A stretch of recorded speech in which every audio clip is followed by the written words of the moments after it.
Eh bien salut tout le monde, j'espère que vous allez bien. Vidéo dans laquelle je vais vous présenter un disque dur portable SSD de 2 Teraoctets. Donc on est sur le SanDisk Extreme Portable SSD de 2 Teraoctets.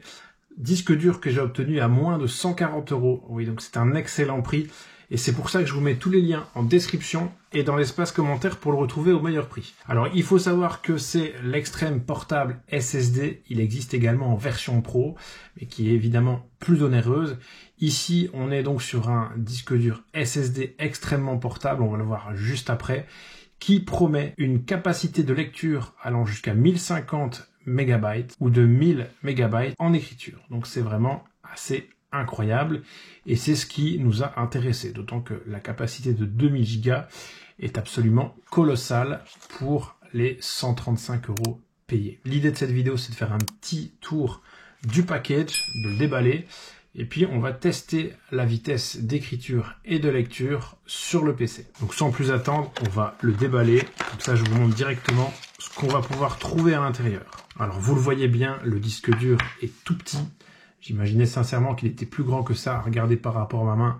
Il doit mesurer 10 cm sur 4 ou 5 avec 7-8 mm d'épaisseur. Donc ça, il va vraiment se laisser oublier dans le fond d'une poche ou dans un sac. Il est même possible d'acheter une housse. Il y a possibilité dans ma main ici de stocker 2000 Go sur un SSD. Évidemment, on a toutes les petites informations de garantie, etc. sur le fascicule. Et finalement, on aura vite fait le tour parce que vous voyez que le package ne dispose que d'un petit câble d'une quinzaine de centimètres, USB-C vers USB-C avec un adaptateur USB-A en 3.2. Alors avec ce câble, évidemment, on va pouvoir le connecter directement avec un PC si vous avez une prise USB-C. Sinon, évidemment, vous avez l'adaptateur USB-A tout simplement. Et alors ce qu'il y a de bien, c'est que vous allez pouvoir le connecter, admettons, à un smartphone et vous allez voir que le produit est directement reconnu. Donc vous allez pouvoir parcourir le disque dur directement via le smartphone.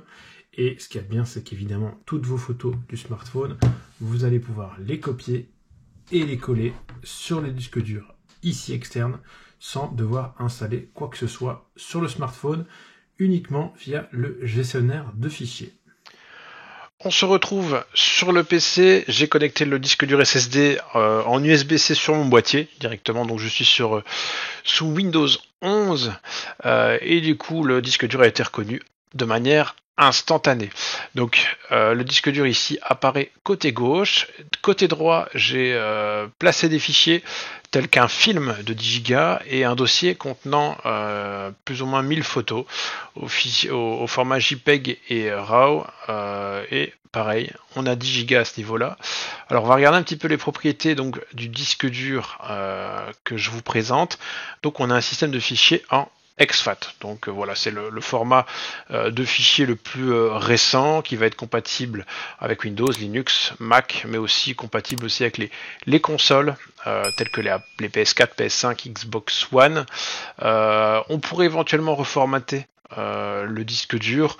Je vous conseille largement de le formater au format NTFS si malheureusement vous constatez des incompatibilités entre ce système de fichiers exFAT avec d'autres produits. Pour information, le NTFS permet le transfert de fichiers allant jusqu'à 16 Tera, ce qui est absolument déjà énorme et qui outrepasse en tout cas la capacité déjà du disque dur que je vous présente aujourd'hui.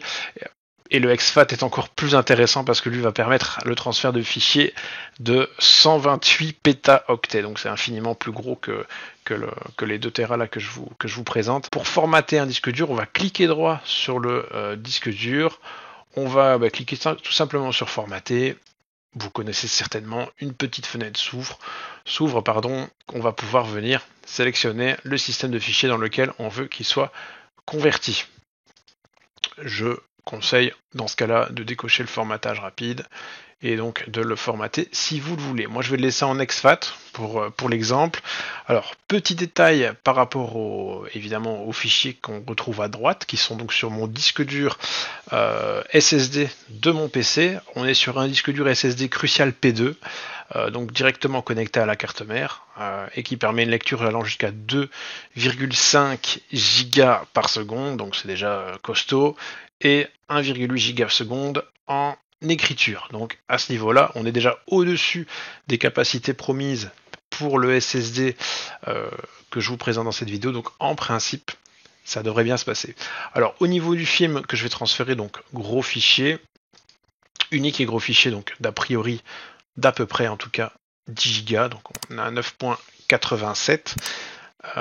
Et alors au niveau des fichiers plus nombreux, ici on a 928 fichiers dans 3 dossiers pour un total de 10 Go. Et donc du coup l'idée c'est qu'on va tout transférer sur le SSD portable que je vous présente. Alors vous le voyez qu'il y a déjà par défaut un software qui est proposé en tout cas dans le SSD que je vous présente, mais on ne va pas s'y intéresser aujourd'hui. On va commencer par le transfert du film et on va voir ce que ça va nous proposer en termes d'écriture. Donc vous voyez que ça tourne à du 300, ça augmente bien du 400, 450, donc on a quand même des très hauts débits à ce niveau-là. Bon voilà, on n'atteint clairement pas les 1000 et on va aller jusqu'au bout, voir un petit peu, mais vous voyez en tout cas qu'on est aisément à du 300 mégasecondes, donc clairement le disque dur peut être rapidement rempli. Voilà, ça aurait été vite pour un film de 10 Go. Maintenant on va passer aux fichiers, donc je rappelle plus ou moins 1000 fichiers pour un total de 10 Go également.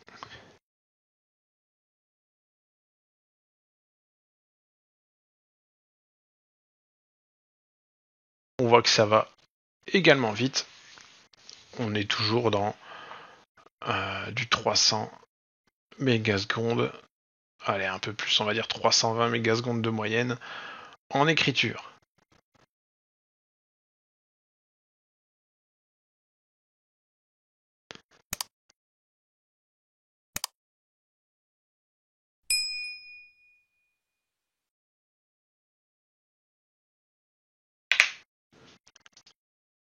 Et maintenant, on va faire l'inverse. On va prendre toutes nos photos, on va les remettre donc sur l'autre disque dur et voir un petit peu en lecture ce que ça donne.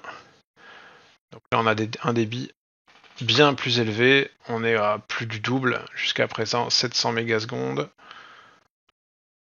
Voilà, on a du 700 mégasecondes pour les photos.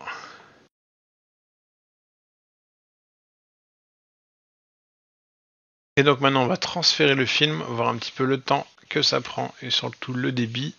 Donc là manifestement on a un débit un petit peu plus élevé pour le film, on a du 760 mégasecondes. On va aller au-delà, mais vous voyez que 10 gigas quand même sont très très rapidement transférés. Donc pour conclure, j'espère que ce test, cette présentation vous auront plu. N'hésitez pas à mettre un petit pouce vers le haut si le contenu vous a plu. N'hésitez pas non plus à checker tous les liens au bas de la vidéo dans l'espace commentaire pour retrouver ce produit au meilleur prix. Je le rappelle, je l'ai eu à plus ou moins 135 €.